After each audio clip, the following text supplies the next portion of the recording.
Whenever you're ready. Oh, whenever I'm ready, it said YahYah. All praises, honor, glory, respect, continued allegiance to the true and living power, even one of our forefathers of Abraham, Yitzchak, and Yisrael, even for allowing us to assemble, to even acknowledge the holy Shabbat day, and even allowing us to be among those who have been fortunate and blessed to experience the blessings of the Most High God on the side of returning and on the side of reestablishing that which was commanded for us to do. Hallelujah. The Haftarah portion is going to be found in Isaiah, the 51st chapter, beginning in the 12th verse and ending in the 52nd chapter in the 12th verse.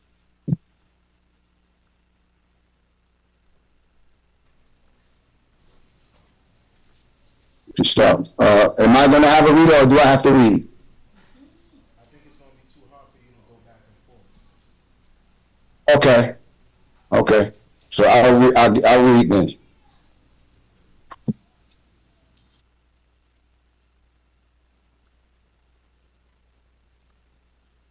So it says, even I am he that comforteth you. Who art thou? That thou art afraid of a man that he should die, and the son of man that is made as grass.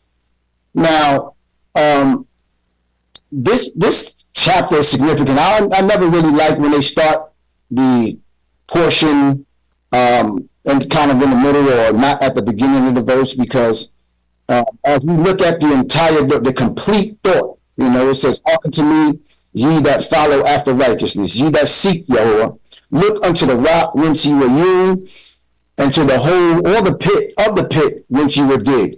Look unto Abraham. This is something that kind of echoes with what Chief Uzziah was saying earlier in his preface of the service. And he says, look to Abraham your father, and look unto Sarah that bore you. And the thing is that when we think about the backdrop of what was going on during the time of Isaiah, during this period specifically, it is a time where the Most High God was giving us time to fix ourselves. Even in spite of all the times that we've shown that we were not honorable, we were not respectful, we were not people who truly cared about the covenant that was made with our forefathers. We didn't care. All we wanted was what we wanted. Okay? So as we have gone forth, when we look at these prophets, we have to look at the task that they had. They had the task of explaining something that is holy and righteous to a people who don't care. So now, as teachers nowadays, as teachers who are, you have teachers, you have Kohanim, whatever it is, people who have taken on the banner to teach the people who are on a journey to return to the true and living God. What we have to understand is we cannot pick and choose which part of the law that we want to observe, which part of the law that we want to keep close to us. Because if it doesn't fit our own agenda, there's an exception for these individuals. And if we can't completely and wholly go before the Most High God and choose righteousness and choose these things that the Most High God set for us, because the blessing, it has stipulations. It had stipulations. Look, if you do right, you choose good, this is what you're going to get. If you choose this is what you're going to get. So during this whole time when Isaiah was prophesying, this is before the destruction of the first temple. I mean, almost 100 years, or give or take, depending on what book that you read, it was between 100 years and 150 years. But before the temple was even destroyed. So as this time was going on, we have already been involved in doing things with that have the influences of those who are around us. So now, how does that relate to today? How does it relate to today? When we do these things, see, some of the people who came to destroy our culture were the Assyrians and the Babylonians. These are the ones who destroyed the temple, namely the Babylonians. But as we live our lives today, as we conduct our everyday lives attempting to live a life of righteousness before the Most High God in a wicked place, we have adopted foreign ways. We have adopted foreign thought. We have adopted ways that we have somehow made to join in with something that is already holy. And it's impossible to do that. We can never go before the Most High God while doing the things that the Most High God told us not to do. So one of these things that has become so normal, something that we learned from the Babylonians is the zodiac thing, astrology, right? So, you got people who say, well, I'm like that because I'm a Gemini, or because I'm like that. That is foolishness. That is absolute foolishness. But this is something that I've seen it. And I'm not saying something, I'm not naming anyone, but I've seen where we have adopted these foreign ways and these foreign thoughts to pair them or somehow combine them with the ways of the Most High God, and that won't work. These are some of the things that have always been an issue with us. The Most High God gave us something that was pure. He said, look to Abraham and Sarah, because let's look at this. When we look at what it takes if you want to destroy a nation, what is the very thing that you have to destroy? You have to destroy what? The fabric of the family. You have to destroy what we understand to be proper rules, proper echelon. So if we don't know what these things are, or if they're destroyed, there is no way that we can be reestablished completely as a nation. There's going to always be holes and there's always going to be flaws, because someone is going to feel like you can't tell me what to do. You can't tell me what to do. So I don't want to hear anything that you're saying. So what does that do? And that destruction, you got all of these different means that are present nowadays. You have men battling against the female battling about things that are already normal. It's already been established. These are things that we don't even have to figure out. Why do we have to figure out who is supposed to do what?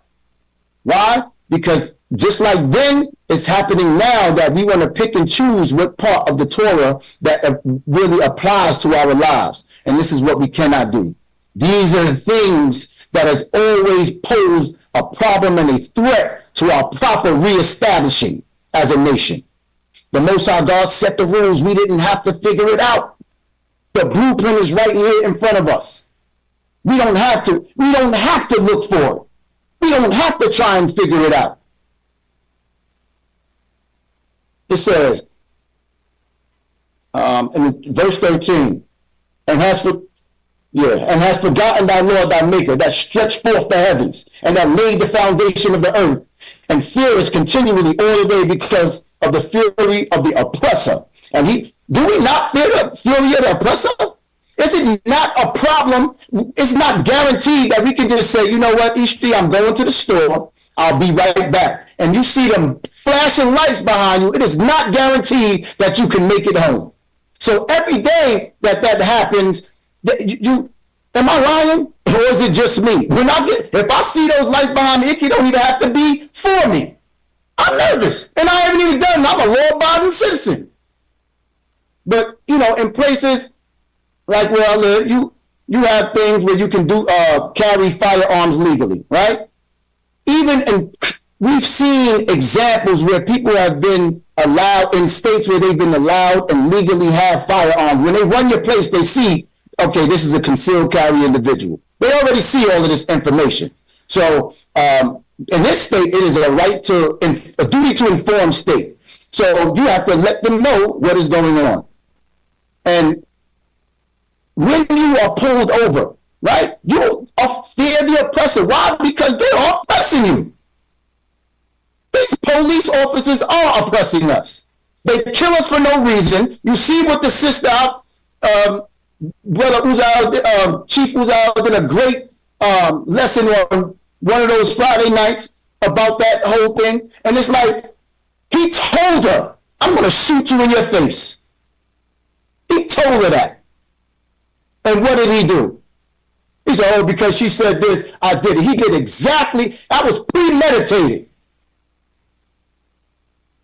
So when we live our lives, and it says, in fear of the oppressor, these are the things that happens to us. We are not completely free. Now, we do have, as a blessing, we do have some of our family who are part of these law enforcement agencies.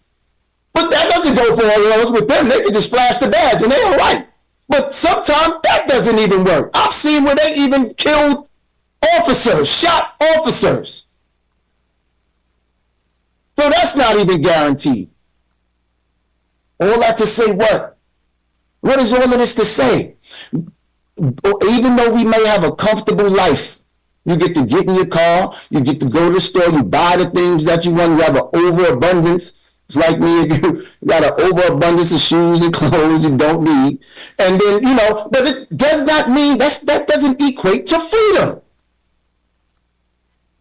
Does not equate to freedom. So what does it take in order for us to attain freedom? See, what was happening here in Isaiah, the Most High God was giving us time after time and after time so that we can change our ways. And now we have to look at why every time they come to conquer us, because when the first time it was destroyed by the Babylonians, the second time it was destroyed by the Syrians, the Assyrians or the Persians. So what they allowed us to rebuild, right? The Persians allowed us to rebuild. The second time it was destroyed by the Romans, Slicha. So the second time that we established, they allowed us to rebuild. The first time, why is it that they always destroy the temple? Why is that so significant? That's a real question. Why is it so significant? The answer is that this is the means of communication that we have directly with the Most High God, because we have a designated tribe who have designated duties to do designated offering in order to appease the Most High God, because this was a part of the contract. So as we continue to attempt this return, when we have these places that are designated, and it said, that's what it says, these places that are designated to the Most High God. These are where the messages. These are our modern day prophets, so to speak. They're not prophesying, but they're reading about they're reading the information that the Most High God has allowed us to rediscover. Because during this time, they were recording these things, but this was history. You have to always understand that. Don't read this book like this is just some random pieces of information. This is our history. It's a history book. So, when people are like, it's a religious book, no, it's not. Clearly you haven't read. You didn't read this thing. If you know that it is, this is sequential things that has happened to a specific people. And that's us. So, Fika? Yeah, this has happened to a specific people. So it has nothing to do with religion. This is our way of life. These are our rule books, our guidelines. And that's why it says you should put Shoftim, right, in your midst. You need to have these judges and officers in your midst, because in the event that it's not clear what the Torah is saying, you need to go somebody who has learned and studied. Not just a day or 2 days. Somebody who has taken the time and diligently broken this information down so that it can be palatable for everyone. Whether it's a 5-year-old sitting in there or 95-year-old sitting in there, you need to be able to convey this message in a way, and that's whether they're new or old, in a way that they can understand it so that they can be better servants to the Most High God. That is our everyday duty. How can I be better? How? This is the question that we should ask ourselves every single day. How can I be a better servant? How can I help my brother or my sister be a better servant? You know, you can't sit with animosity in your heart and say that you are fully a full servant, a complete servant of the true and the living God. It doesn't work that way just because you want it to. There are too many times, just think about it, too many times, just think about when we did have these temples, and before that, we were already involved in idolatry. That is what the purpose of and the mercy of the Most High God, who sees us, who saw us doing evil and wicked, and sent these men. Go tell them about what they're doing. See, Isaiah, he always prophesied a message that told us about ourselves, but there was always some sort of and form of healing there. By the time YahYah got there, it was all lamentation. Because you didn't get it. We didn't understand it. Gave us hundreds of years even involved in wickedness. Because even after Yehoshua died, it said, and then Yisrael did that which was right in their own eye. That sounds very familiar, doesn't it? Everybody want to do what they want to do, but not what the Most High God told us to do. We want to be taught to, and we want to be taught about the smooth things all the time. Sing me a song, rock me to sleep. No. Tell me about, if I'm going the wrong way, don't let me go the wrong way. I don't want you to say, well, it looked like he knows where he's going. If you see me walking somewhere and it looked like there's a truck about to hit me, call me and tell me, you're going, I don't care what you got to say. And this is the problem. We have to be okay with being corrected. We have to be okay with showing mercy and kindness to one another again. When is it going to become the norm to be kind to one another? That should be the norm. We shouldn't harbor ill feelings, against one another for nothing. As if we're in a position to sit back and point the finger. As if we haven't offended the Holy One of Yisrael. As if we don't continue to violate and disrespect the Holy One of Yisrael. So we should be in a place when we read these words, we should feel an extreme connection to these words, because who these words were told to was to our forefathers. And it should look at, how is this applicable to me today? How I look at it is, these are the times that if we notice that as it gets closer to the holy days, there is an influx of violence, of sudden death and destruction and all of these things. That equates to this time. Because as I said, the real destruction didn't even happen yet. So this is the time that the Most High God wants us to understand and apply to our life these healing words. The information that is meant to heal, because once the destruction is here, it's too late. It's too late. So when is it time? The time is now. Just like Chief Uziel said, do it now. This is the dash. This is the time now. Because once that destruction has come, if you haven't repaired yourself, mentally, on every aspect, just think about the psychological effects that knowing and seeing these things had on us. There was something called epigenetics, that traumatic events can be passed down genetically. We suffer from these things where we want to be docile. We want to allow certain things. It's funny that, we can allow certain things from everybody else, but when it comes to a face that look like us, we have no mercy. We have no kindness in our heart. So right now, is the time that we have to begin to heal our minds. See, when YAH talked, it was always about comfort. It was always about kindness. It was always about the mercies of the Most High God. I'm not going to do every verse, so I'm going to go to 15. It says, "For I am Jehovah thy God, who stirreth up the sea, that the waves thereof roar. Jehovah of hosts is his name. And I have put my words in thy mouth, and have covered thee in the shadow of my hand, that I may plant the heavens, that I may lay the foundations of the earth, and say unto Zion, thou art my people." This is a beck and call, calling us from the Holy One who has seen us from the beginning. Does the Most High God need to beg and plead with Yisrael? No. But when the Most High God looks at us, the Most High God, remember the Most High God exists in past, present, and future. When the Most High God looks at us, the Most High God sees DNA. The DNA of why do you think it refers back to Abraham? Because that is the one who walked before him perfectly.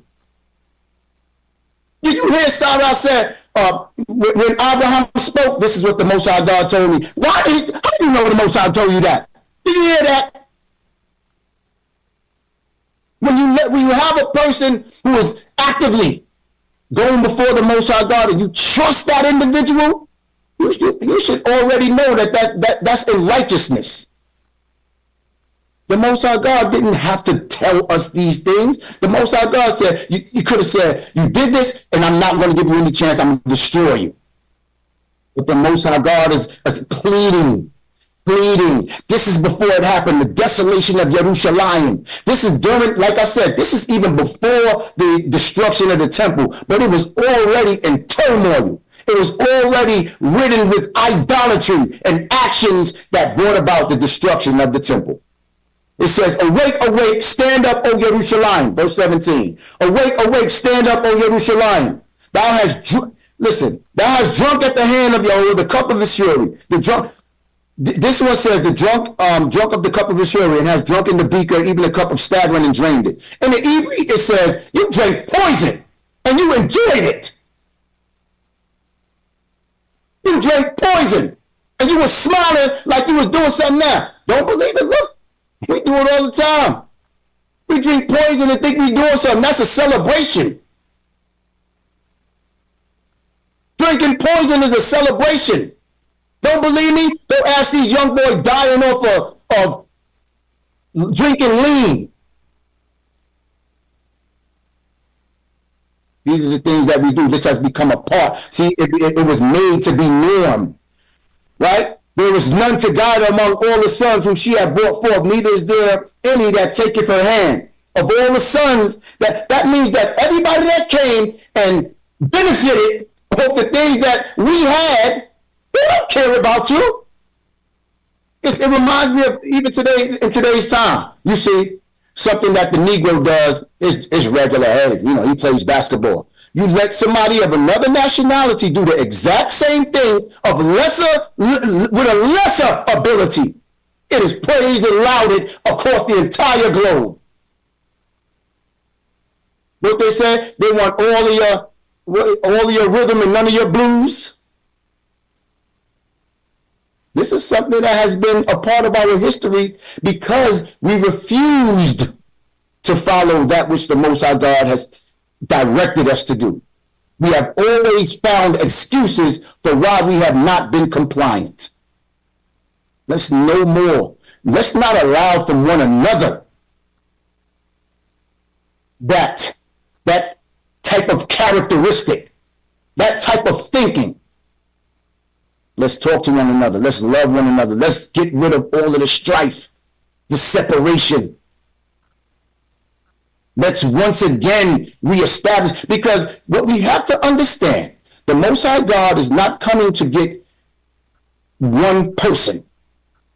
The Most High God did not say that he's coming to get one person. He didn't say he's coming to get one family. He didn't say he's coming to get one community. The Most High God is coming back to get a family, a nation that is wholly determined in righteousness. I didn't say partially.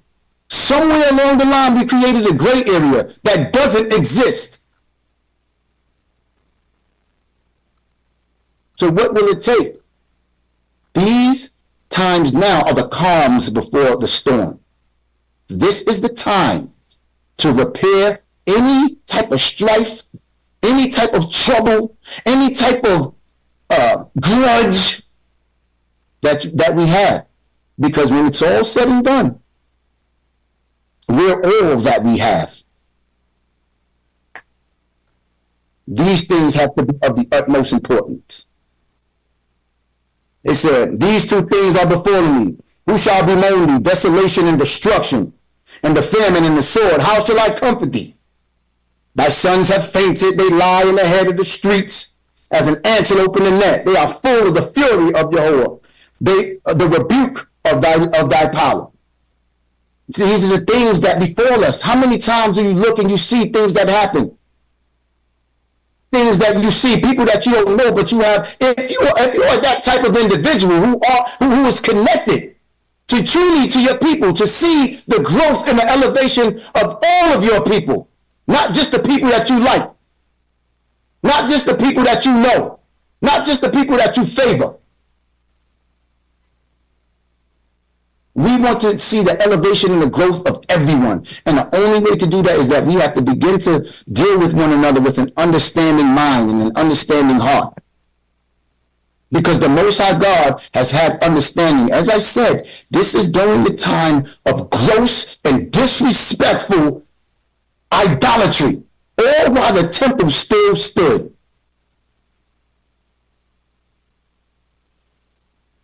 This is the backdrop of what's going on here. So when the Most High God is talking about these things, the people that's supposed to be honorable, right? The heat not air, that was the word that was said, right? And it says that to rouse yourself up, right? It said, therefore, hear this now afflicted, thou afflicted and drunken, but not with wine. Thus saith Jehovah thy God, and thy God that pleadeth with thee, and for the cause of thy people. Behold, I have taken out of thy hand the cup of stagger and the beaker, even my cup of fury. Thou shalt no more drink it again. And I will put into thy hand the hand of them that afflict thee, that have said to thy soul, bow down, that we may go over. That thou hast laid thy back as the ground and as the street to them, and let them go over it. When it says, oh wait, heat oreri, wake up, wake up. Wake up and be healed. The healing is already there. The healing is already there. There was a word that it says, the heat not air, right? It says that means like to rouse yourself up. The root word is na'ar. You know how a young man rousing himself up? You don't even have to, you can calm down, relax. You know, when they say you got too much testosterone going. Right? So listen, the heat not air is like make yourself youthful again. Get that strength and that vigor back again. And that is a direct reference to when we were a young nation. To when we were fully compliant to the rules and the laws of the Most High God. And it is sad when we look at the numbers that we have been in captivity and at war longer than we have been a sovereign nation. If that's not motivation to try and do good, I don't know what is.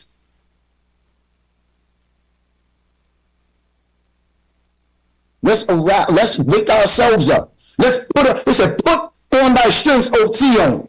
And as we read this in the Hebrew, it's so beautiful and poetic because it was speaking as if it was speaking to a woman, right? So it's like you're pleading with your wife. Listen, I know we have problems. You know, no man, if you are an individual who does not look to repair issues, who does not look to mend problems as opposed to just call it quits, you shouldn't be married. Now, you should not be married. You don't need to have a wife. But anyway, so you're going to have these issues. So it's as the Most High plead, look, wake up. Just like you may plead with your Isha, you have a little problem. You walk by each other, you look at each other, you might be upset. But that's going to go away. If you truly love the individual, I mean, if you didn't, what are you with her for? You should look to repair these things. You should look to mend whatever it is. And as I got piggyback off of that, just look at what we've been told and what we've been shown. Just look into the media right now. They don't look to mend relationships. They don't look to mend these associations and these marriages because it's not what's trendy. It's not what's acceptable. What's acceptable is you can leave him and get another one. There's a whole song about it. I can have another you in a minute. Matter of fact, he'll be here in a minute. This is from a married woman. This is from a married woman who's still married after her husband, quote unquote, cheated on her. Telling y'all to do stuff that she won't even do because she knows it's stupid. She gonna tell you, matter of fact, he'll be here in a minute while she back mending her relationship with her husband. And y'all buying it hook, line, and sinker. You have people called influencers who are whores. You have influencers who are whoremongers, and they promote this.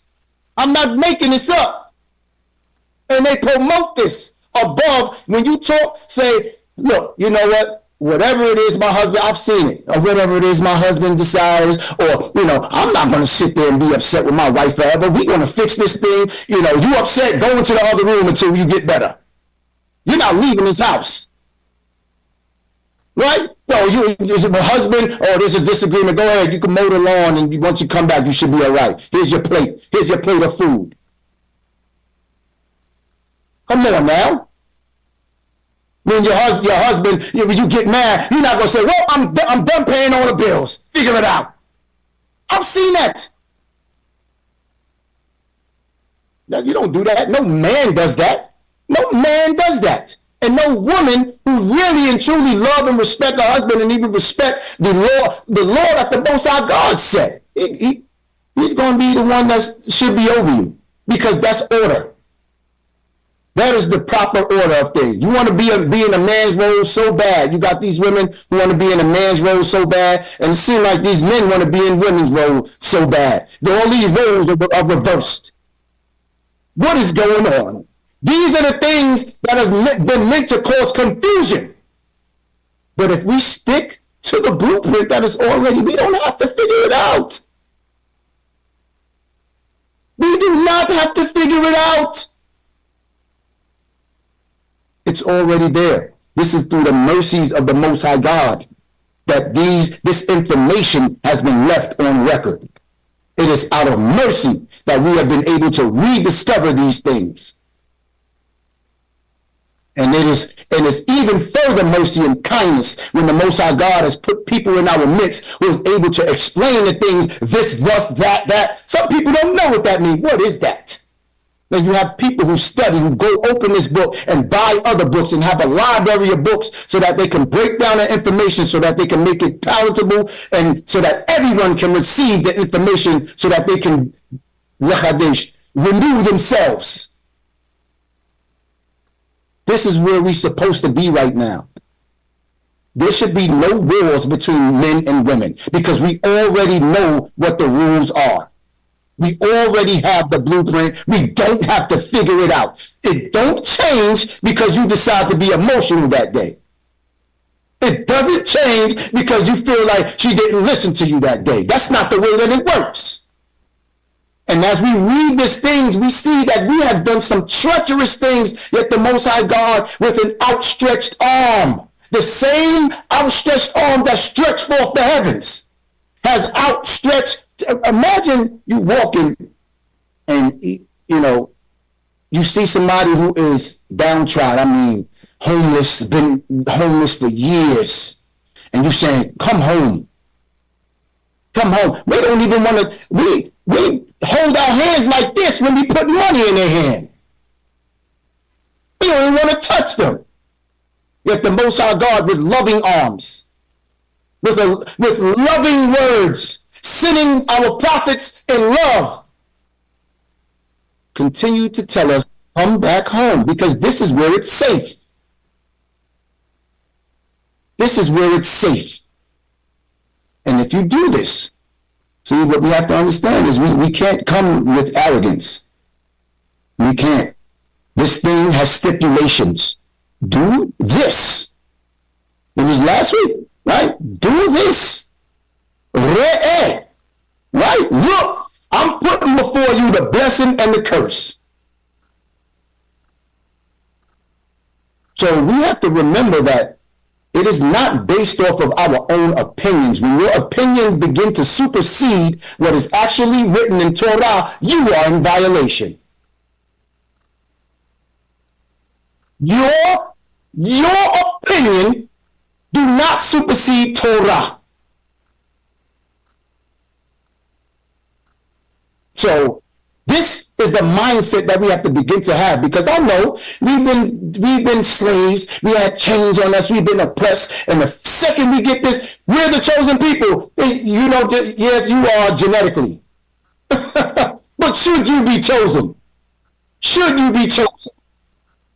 Just because he handsome, he got a little six-pack, that don't make him husband material. Just because she's beautiful, she got some curves, that doesn't automatically make her a wife. But all in all, the people who suffer, who suffers the most? The children. The children who we depend on to carry on what we've taught them. But always remember that they'll remember what you say, but they're going to always remember what you did. So we're telling them, hey, you serve the Most High, and you say, but they hear you at the house talking about sister or brother such and such, or chief such and such. That's wicked. You got people carrying on beefs because they've been told stuff before they was even born.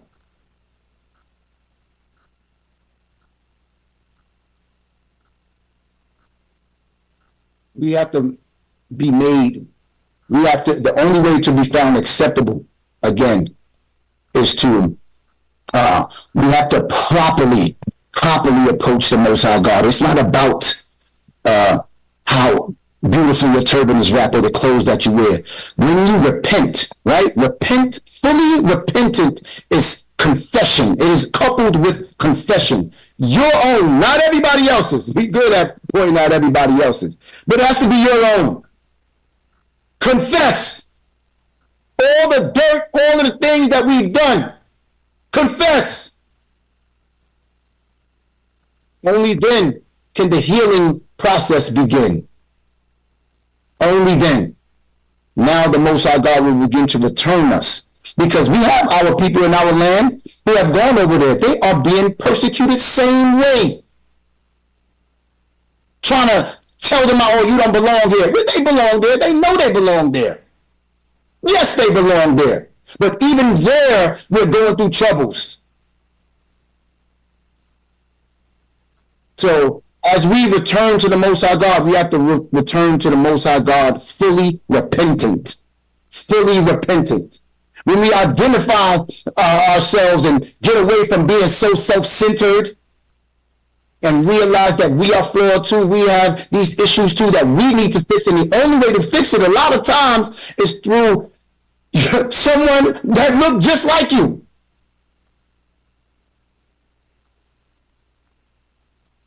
Let's look at one another as special again.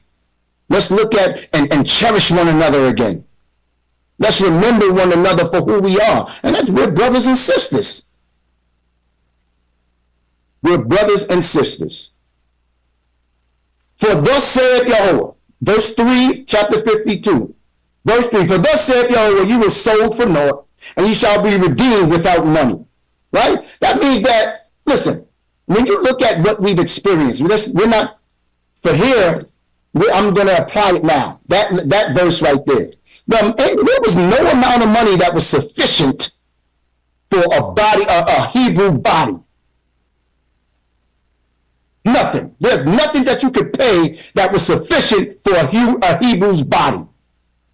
But you were sold for naught. He said you're going to be redeemed without money. That means it's not going to be any amount of money that you can pay. That you see these billionaires, they think they could do with everything. They think they're above the law. There's no amount of money that's going to be able to save y'all. Because when I come to get my people, there will be no solace for you. There will only be destruction. For thus saith Yahweh, my people went down aforetime in Egypt to sojourn, and the Assyrian oppressed them without cause. Now therefore, what do I hear, saith Yahweh, seeing that my people is taken away for naught? They that rule over them do howl. They were like animals, saith Yahweh. My name is continually all the day blasphemed. Through us, right? Through us, they were given the ability to blaspheme and say, where is your God now? Where is this all-powerful God? That's why it mentions Egypt every time, because that was one of the greatest shows of deliverance for a people that ever happened. It never happened like that. The Most High God caused total destruction. Took every firstborn of everything, which is why they all belong. And now, if we notice that, that's why in our culture, the firstborn is redeemed. Straight all of it. Because we have to, those lives have to be compensated for in one way or another. But it says, and my name is continually blaspheming on the day. So the things that we've allowed these people to do was through our inability to be obedient. These are the things that we lack. We lack obedience and we lack discipline. These are the things that we have to re-implement into our lives. These are the things that have to become special to us again. These are the things that have to be maintained continuously and taught, not just spoken about. They have to see you doing it. Don't say, yeah, you know, I want to do this, and then the children will call you out, you know. Like, man, you should, man, I'm going on a diet, I'm doing that. They're like, you're eating that. You said that you wasn't going to eat that. What happened? They're going to call you on your inconsistencies. So they're going to hear what you say, but they're going to watch what you do. So let's be the example. Let's take the hate out. Get rid of the hate. Get rid of the animosity. How does it benefit us? How has it benefited us thousands of years? Nothing. It has benefited us in no shape, way, form, or fashion. Thousands of years since the last temple stood. Thousands. So we have to, what was it, 2,090 years? Come on now. We have to be in a place where we are once again proud to represent this. And it's not, you can't make the stipulations yourself. The Most High God already made every stipulation. So when you think that you're going to implement something that wasn't a part of the Torah, then you're just embarking on something that you are bound to, you know, end up regretting, honestly. We should regret it now. We have things that's going on within our nation that we have to repair. And I'm going to wrap this up. Therefore, my people shall know my name. Therefore, they shall know in that day that I am he that spoke, and here I am. How beautiful upon the mountains are the feet of the messenger of good tidings that announceth peace, the harbinger of good tidings that announceth salvation.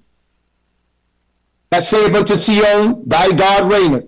Hearken to thy watchmen. They lift up the voice, together do they sing. For they shall see eye to eye the Lord of Zion, the Lord returning to Zion, Slikah. That means that all these things, the differences that we had, the watchmen are the people who are watchmen, right? The ones who are speaking, the people who are bringing the word to the people. Now, the differences no longer exist. Now we're going to see eye to eye, and we're going to agree to praise the Most High God together, and we're going to hash out any difference. We're going to hash out all of the differences so that we can all benefit from this all together. Not to one side, not to the other, but you're going to see eye to eye, and we're going to choose righteousness above your emotion and above opinion. Hallelujah.